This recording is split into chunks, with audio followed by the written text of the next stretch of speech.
অবশেষে লন্ডনে অনুষ্ঠিত হলো প্রধান উপদেষ্টা ডক্টর মোহাম্মদ ইউনূস ও বিএনপির ভারপ্রাপ্ত চেয়ারম্যান তারেক রহমানের মধ্যে বহুল কাঙ্ক্ষিত বৈঠক।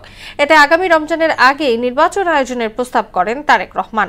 জবাবে প্রধান উপদেষ্টা বলেন, সংস্কার ও বিচারের উল্লেখযোগ্য অগ্রগতি হলে এই সময়ের মধ্যে ভোট আয়োজন সম্ভব।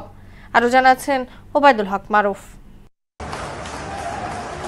প্রধান উপদেষ্টা ডক্টর মোহাম্মদ ইউনূস ও তারেক রহমানের বৈঠক ঘিরে সকাল থেকেই বিএনপি নেতাকর্মীরা লন্ডনের হোটেল ডচেস্টারের সামনে ভিড় জমান। এ সময় তারা হাতে প্ল্যাকার্ড নিয়ে দলীয় স্লোগানে সড়কের পাশে অবস্থান নেন। বৈঠকের শুরুতে অধ্যাপক মোহাম্মদ ইউনূস ও তারেক রহমান কুশল বিনিময় করেন।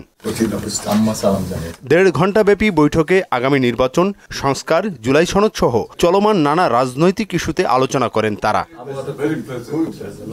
বৈঠক শেষে গণমাধ্যমের মুখোমুখি হন জাতীয় নিরাপত্তা উপদেষ্টা খলিলুর রহমান, প্রধান উপদেষ্টার প্রেস সচিব শফিকুল আলম ও বিএনপি নেতা আমির খসরু মাহমুদ চৌধুরী। ঐক্যমতের পরিপ্রেক্ষিতে আমরা সংস্কার এবং জুলাই সনদ দুটাই করব। সকলের ঐক্যমতের পরিপ্রেক্ষিতে সেটা সিদ্ধান্ত নেওয়া হবে এবং এটা আমি নিশ্চিত এটা খুব কম সময়ের মধ্যে আমরা সেই সিদ্ধান্ত নিতে পারবো। সবাই আমরা চাই দেশ গড়ার যে প্রত্যয় আমরা নিয়েছি, আমরা ঐক্যবদ্ধভাবে সেই কাজটা করব। বৈঠকে উভয় পক্ষ সন্তুষ্ট বলে ব্রিফিংয়ে জানানো হয়। অগ্রগতি আমরা নির্বাচন আগেই দেখতে পাবো। ওবায়দুল হক মারুফ, মহানা সংবাদ।